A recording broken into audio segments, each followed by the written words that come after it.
Welcome to my channel future bright English learning. দেখো, আজকে আমরা লেট এবং লেটস দিয়ে কিভাবে ডাইরেক্ট থেকে ইনডাইরেক্ট স্পিচে পরিণত করতে হয় সেগুলো আমরা খুব সহজভাবে শিখে নেব। তো চলো, আমি আস্তে আস্তে লিখছি এবং দেখাচ্ছি।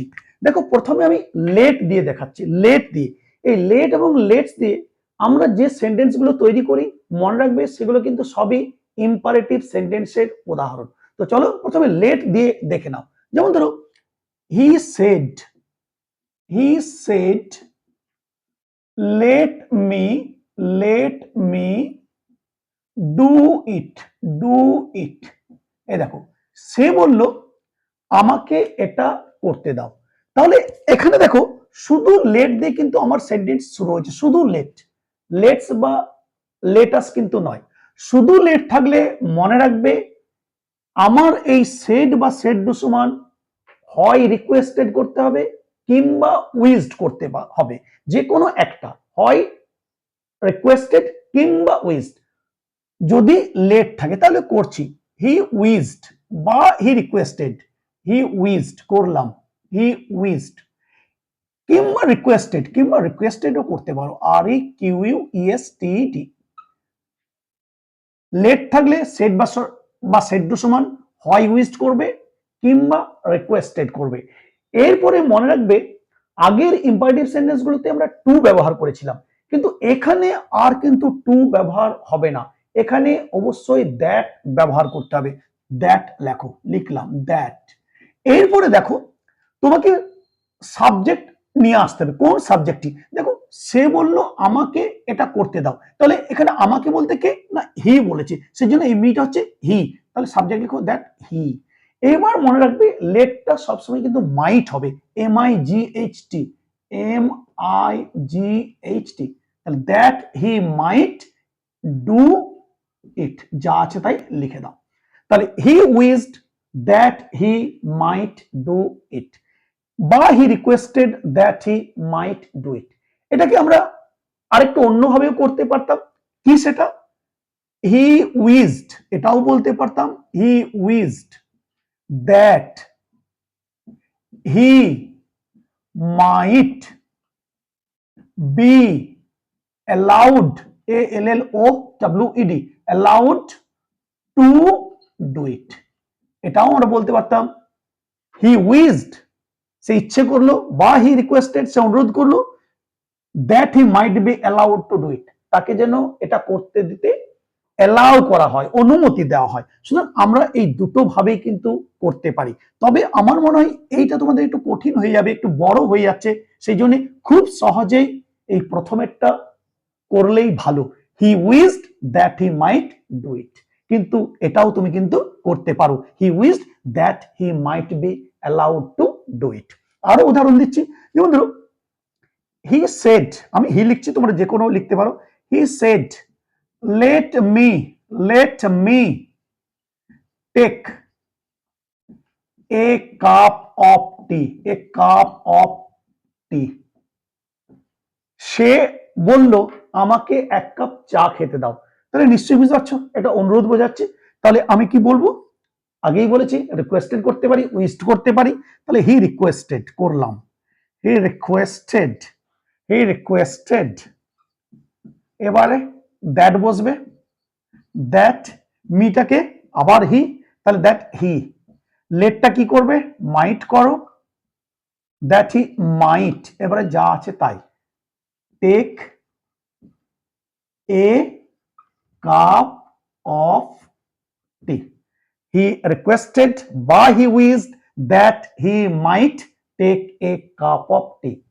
আমরা এটার মতোও করতে পারতাম, he wished that he might be allowed to take a cup of tea, তাকে যেন এক কাপ চা খাওয়ার অনুমতি দেওয়া হয়। এটাও কিন্তু আমরা করতে পারতাম, কিন্তু খুব সহজে আমাদের এটা করাই ভালো।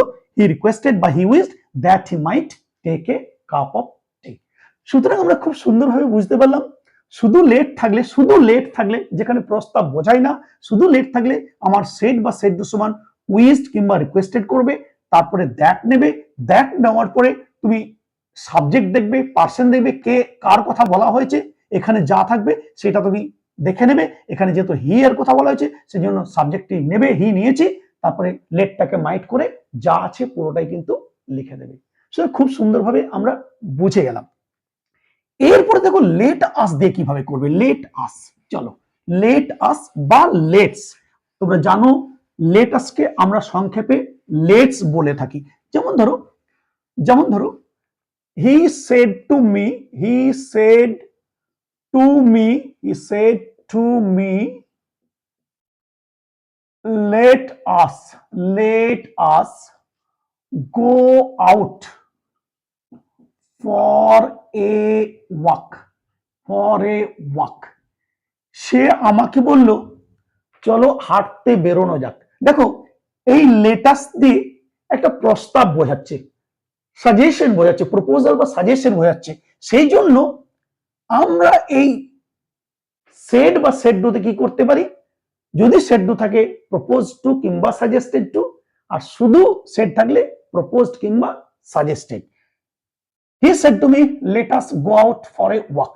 এই লেটাসের পরিবর্তে আমরা বলেছি এটাকে তুমি লেটসও করতে পারো, এলইটি লেট অ্যাপোস্ট্রফি এস দিয়েও আমরা বলতে পারি, লেটাস বা লেটস যাই বলো না কেন। তাহলে করছি দেখো, তাহলে হি আমরা কি করব, যেহেতু লেটাস বা লেটস দিয়ে একটা প্রস্তাব বোঝাচ্ছে, সাজেশন বা প্রপোজাল বোঝাচ্ছে, সেই জন্য আমরা কি করবো সেড টু জায়গায় propose to, PROPOSED, he propose two, টুটা প্রপোজ লিখো বা সাজেস্টেড লিখো, যদি কোনো পার্সনকে বলা থাকে সেই জন্য টুটাকে লেখা হয়। হি প্রপোজ টু মি, করলাম।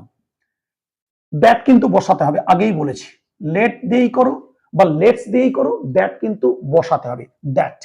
এরপরে মনে রাখবে এই লেটস, লেটাস বা লেটস হয় উই শুড করতে হবে কিংবা দে শুড করতে হবে। মনে রাখবে এখানে যদি বি থাকে তাহলে উই শুড করবে, বাকি অন্য পার্সন হিম বলো, হার বলো, দেম বলো, সেই রকম থাকলে দে শুড করবে, অর্থাৎ মি থাকলে উই শুড, মনে রাখবে। তাহলে হি প্রপোজ টু মি দ্যাট, এবার দেখো মি আছে তাহলে লেটাসটা কি হয়ে যাবে, we should, SHOULD, that we should. এবার যা আছে তাই, go out for a walk, বুঝতে পেরেছো? তাহলে হি propose to me that we should go out for a walk, এটা আমি প্রপোজডের জায়গায় সাজেস্টেড টু বলতে পারতাম, he suggested to me that we should go out for a walk. তারপরে দেখো আরেকটা উদাহরণ দিচ্ছি, he said to his friend let's visit our relatives house, our relatives apostrophe s, relatives house। সে তার বন্ধুকে বলল চলো আমাদের আত্মীয়দের বাড়ি ঘুরে আসা যাক, ভিজিট করা যাক। তাহলে এই দেখো আবার প্রস্তাব হয়ে যাচ্ছে, লেটস দি প্রস্তাব দেওয়া হচ্ছে, সেই জন্য কি করবে, হি প্রপোজ টু বা suggested two, proposed two his friend, এবারে দ্যাট নিতে হবে, দ্যাট। এবারে দেখো এই লেটসটা আমরা কি করব, হয় উই শুড কিংবা দে শুড, কিন্তু এখানে তার বন্ধুকে বলেছে সেই জন্য আমরা উই শুড করবো না, মি এখানে নেই, মি থাকলে উই শুড, যেহেতু অন্য পার্সন আছে সেই জন্য কি করবো, they should, that they should লিখলাম, they should, SHOULD, that they should. এবারে যা আছে তাই, ভিজিট, এবারে এই জায়গাটা একটু পরিবর্তন করতে হবে, আমাদের রিলেটিভের বাড়ি, আমাদের বলতে কে বলেছে, এই সে বলেছে, তাহলে এটা কি হয়ে যাবে, আওয়ারটা দেয়ার হয়ে যাবে, THEIR। এই চেঞ্জগুলো আমরা শিখেছি, জানি। That they should visit their, যা আছে তাই, রিলেটিভস হাউস, বুঝতে পারছো? He propose to his friend that they should visit their relatives house. অর্থাৎ লেটস বা লেটাস থাকলে সেড বা সেড টু সমান প্রপোজড বা প্রপোজ টু, সেড টু থাকলে প্রপোজ টু, শুধু সেড থাকলে প্রপোজড দিয়ে তুমি করবে, তারপরে দ্যাট নেবে, দ্যাট নেওয়ার পরে এই লেটাসটাকে কখনো উই শুড কখনো দে শুড করে যা আছে কিন্তু লিখে দেবে। একটা শুধু সেট দিয়ে দেখিয়ে দিই, একটা দেখিয়ে দিই, দেখো যেমন ধরো শুধু সেড দিয়ে, হি সেড, আর আমি টুটা লিখছি না, হি সেড লেটস বা লেট আস গো দিয়ার, চলো ওখানে যাওয়া যাক। দেখো এটাও প্রস্তাব বোঝাচ্ছে লেটাস দিয়ে, তাহলে কি করবে, হি প্রপোজড, PROPOSED, বা আমি বলতে পারতাম হি সাজেস্টেড।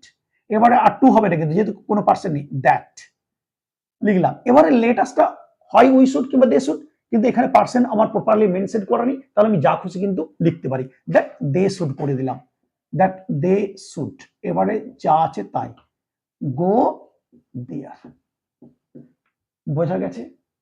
খুব সহজ।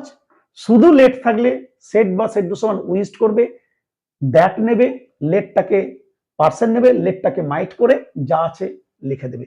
আর লেটাস থাকলে কি করবে, যেহেতু প্রস্তাব দেওয়া বোঝাচ্ছে লেটাস দিয়ে, সেই জন্য সেট বা সেট টু সমান হয় সাজেস্টেড বা প্রপোজড, সেট টু থাকলে সাজেস্টেড টু বা প্রপোজ টু করে দ্যাট নিয়ে পার্সনটা নেবে, শুড করবে, তারপরে লিখে দেবে। অর্থাৎ লেটাসকে হয় উই শুড, দে শুড করবে, যা আছে লিখে দেবে। সো এইভাবে আমরা লেট এবং লেটস দিয়ে যত ইনডাইরেক্ট স্পিচ আছে খুব সহজেই পরিবর্তন করতে পারি। আশা করছি খুব সুন্দরভাবে শিখে গেছো, আর কোনো অসুবিধা হবে না। তো চলো আজকে এই পর্যন্তই, আবার দেখা হবে পরের ভিডিওতে। Till then, good bye from everybody. Thank you very much.